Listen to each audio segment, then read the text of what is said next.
Welcome to the Celebrate Brave podcast. I'm Nicole Steinbach, your host and the International Bravery Coach for Women in Tech. I serve women all over the world to earn more money, create more opportunities, and thrive in the tech industry because tech needs all of us. Are you ready? Let's go. Today, we're going to talk about how you lead your interview process.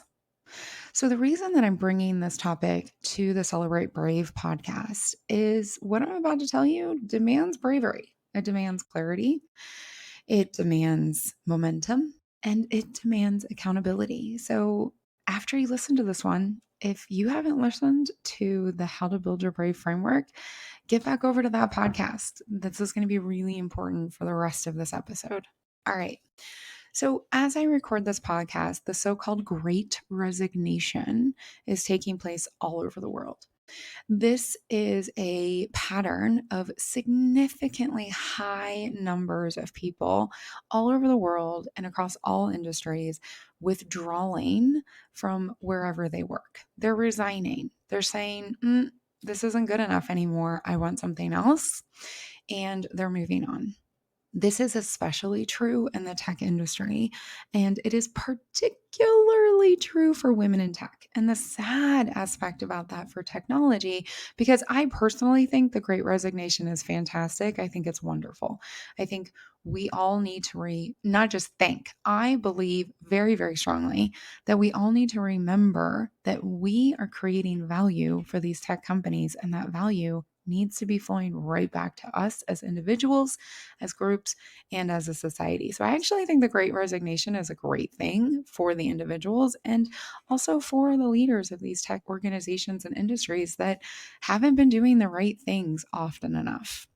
So this is particularly sad in the tech industry because a significant number of women in technology are not just resigning from their position in tech, but they're actually expressing the desire to leave tech. In fact, numbers can be as high as 1 in 3, according to a number of various sources all over the world. 1 in 3. We don't have enough women as it is. We need more, not less. But I also understand the toxicity, the bro culture, the underpayment, the overwork. I get it. I understand the Great Resignation as much as I don't want to see women leave technology, which is why I do what I do. And I started doing what I did before COVID. I'm here to make sure women in tech, earn more money, have bigger opportunities, build more relationships, get a bigger slice of what's going on in tech, and just help ensure that tech becomes a better industry because, man, oh man, tech needs all of us. How does this all relate to how you lead your interview process? Good question. So, let me tell you a quick client story, and then I'm going to share 3 lessons from it.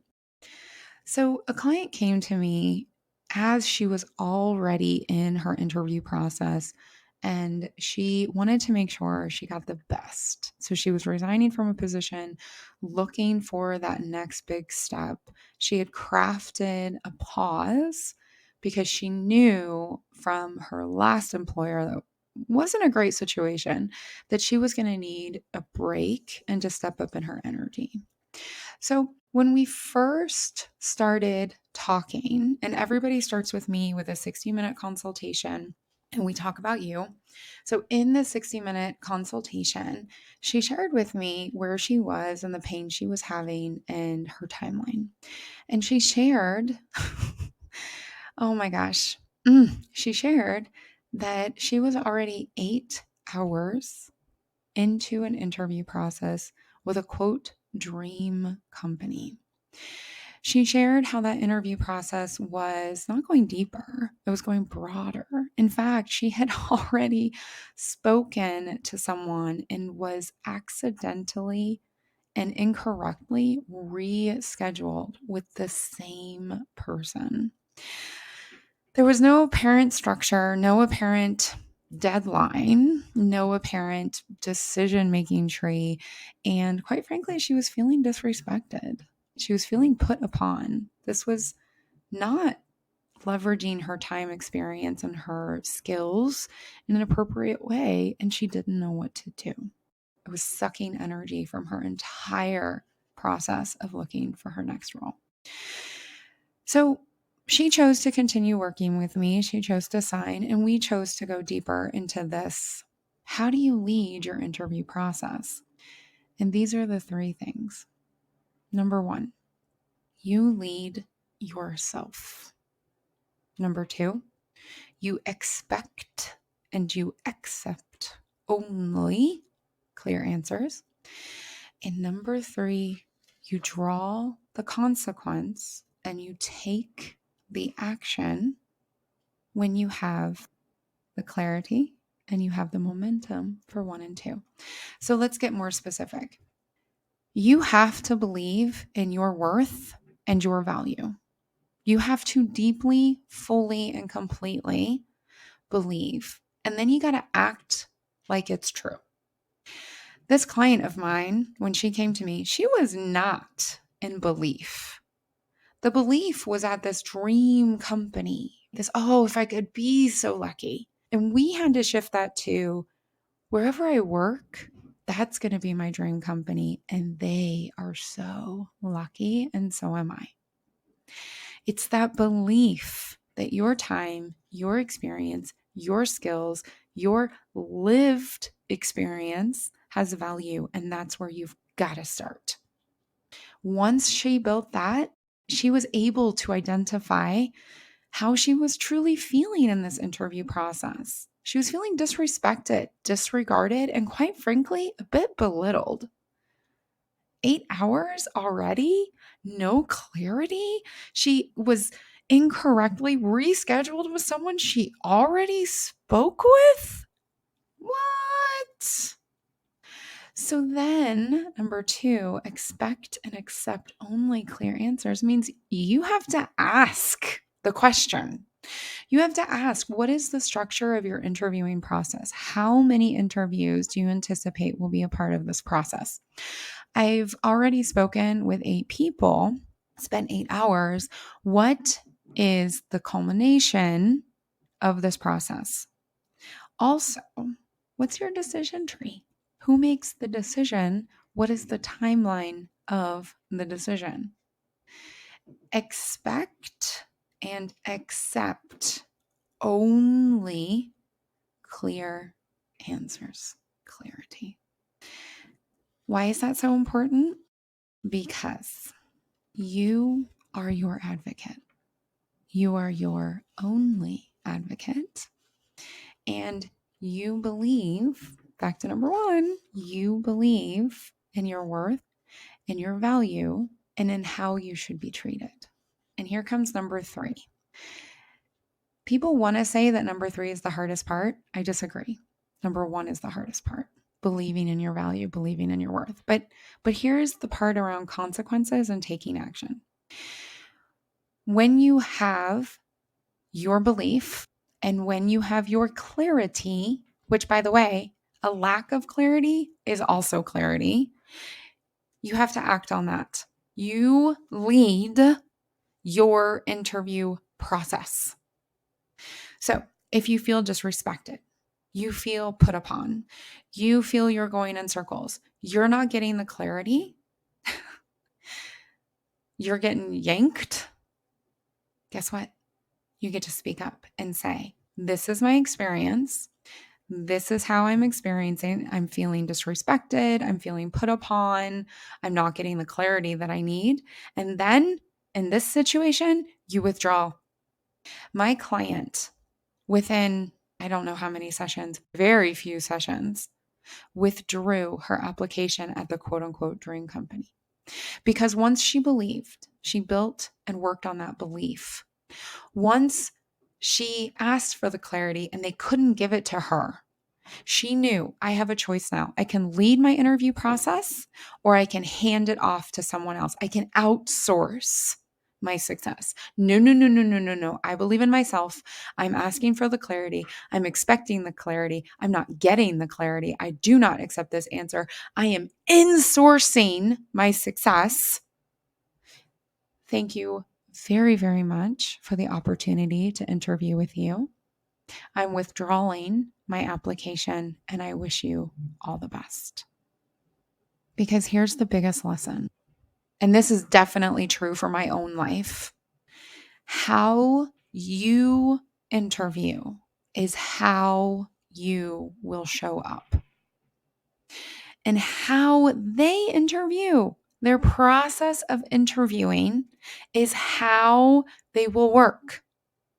In my own life, I was at an interview.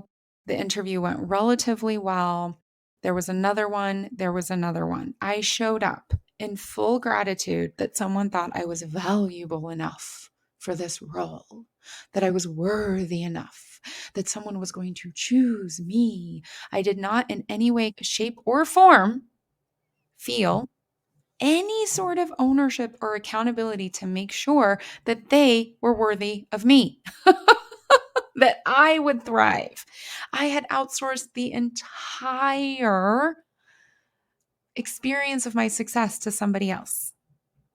And how did I show up when I worked there for a short period of time? Not powerfully. I was overlooked, I was overspoken, and I got frustrated and I got angry. But I had set myself up for that because I outsourced my success to someone else by not making sure that they were worthy of me while they were deciding if I was worthy of them. Don't do it. It was a horrible experience. I did not work there very long, and I don't have a good feeling about it. I'm sure they don't have a good feeling about me either. And on the other side, I also lived this experience. I went into an interview and it was intransparent. I still didn't understand exactly what they wanted me to do. I didn't understand exactly who I would be reporting to. I didn't understand any of these things, but I needed a job. I wanted a job. And quite frankly, they offered me I think it was like 40 or 50,000 more than I was making at the other place. So I ignored the lack of clarity. I ignored the runaround. I ignored some of the disrespectful behaviors that were taking place during the interview. And guess what, y'all? Working there was never transparent. The left hand did not know what the right hand was doing. And the vast majority of effort that I did at that company was lost because how a company interviews, how a team interviews, how a manager interviews, how HR/recruiting behaves during the interview process, that is exactly what you're going to experience when you work there. That is exactly what you are going to experience when you work there. So it is up to you to lead the interview process. And it is up to you to pull the consequences if it isn't going the way you expect. Because number one, you value yourself, you know your value, and you show up in that belief. Number two, you expect and you accept only clear answers. And number three, you take action and you take consequences. Because this is my lived reality. Every time I had a clear, empowering, belief filled interview experience, that's how I showed up as a woman in technology in that role. And that's also how I was treated throughout the entire working relationship. And my client, who was already 8 hours craziness into this intransparent, repetitive interview process, as soon as she withdrew, as soon as she lived in her belief, as soon as she recalled her energy and her enthusiasm, within days, she was interviewing with other quote unquote dream companies. And as I record this, she's balancing multiple job offers. And one of the coolest things is every single organization expressed one of the big reasons she was getting these offers. And when I say multiple offers, y'all, I mean multiple offers. One of the key reasons is because she has been so clear and so professional throughout the entire interview process. She's going to accept the role that's right for her for this next phase, and she's going to thrive in that role. You can have that too. This is how you lead your interview process and how you help shift tech into an industry that lifts us all up. So good luck. Belief, clear answers, take accountability. Till next time. Thank you for listening to this episode of the Celebrate Brave podcast. If you're ready to build your brave, to live a life you love, and create a career that matters to you, reach out. Together, we can spend time one-on-one to explore how I can help you. And until then, share this episode with people in your life, people who can join our movement to redefine brave, how we identify it, experience it, and celebrate it.